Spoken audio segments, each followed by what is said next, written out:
Hey Australia, Dr. Jeff Riggenbach here, author of the best-selling CBT Toolbox, a workbook for clients and clinicians, and the Borderline Personality Disorder Toolbox, a practical evidence-based guide for regulating emotions. I'm fresh off the plane from my speaking tour in South Africa, and I'm gearing up for my next trip down to Australia in May. I can't wait to get down to you guys' neck of the woods.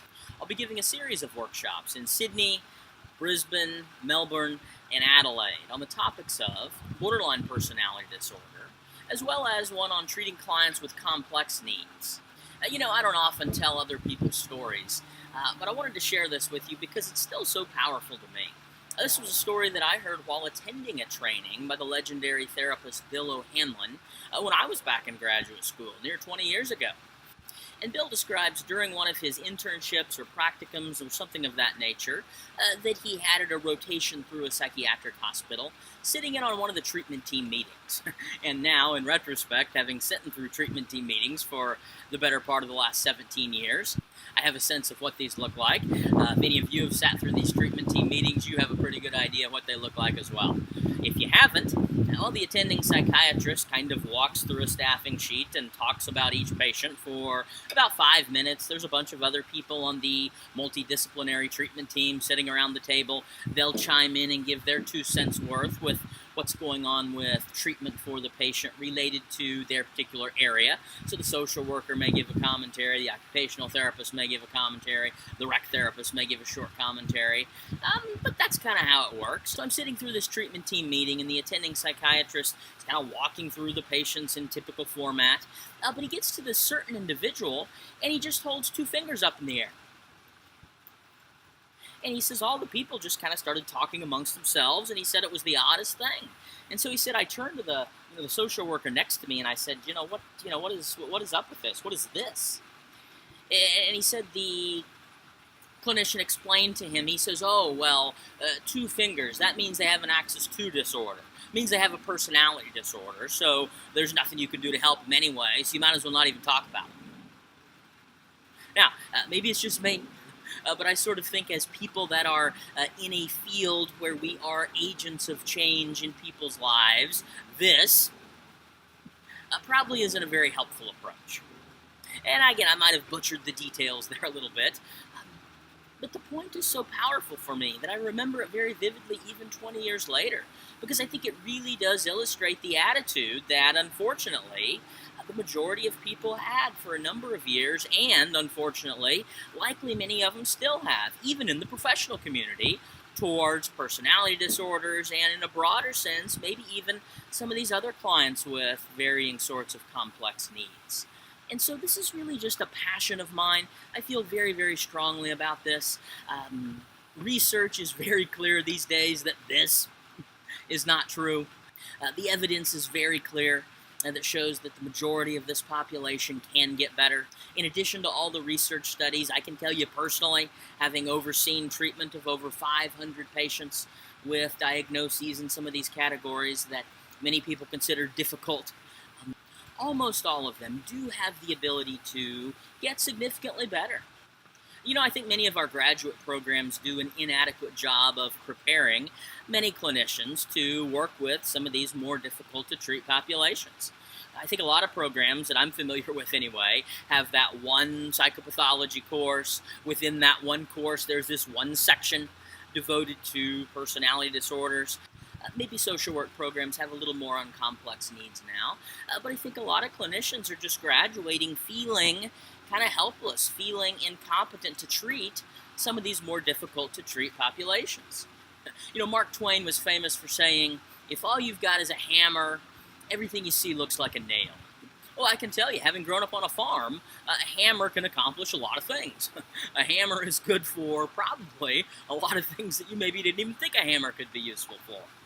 But when you encounter a project that requires a screwdriver or a set of pliers or a wrench, well, then a hammer's not going to do you much good.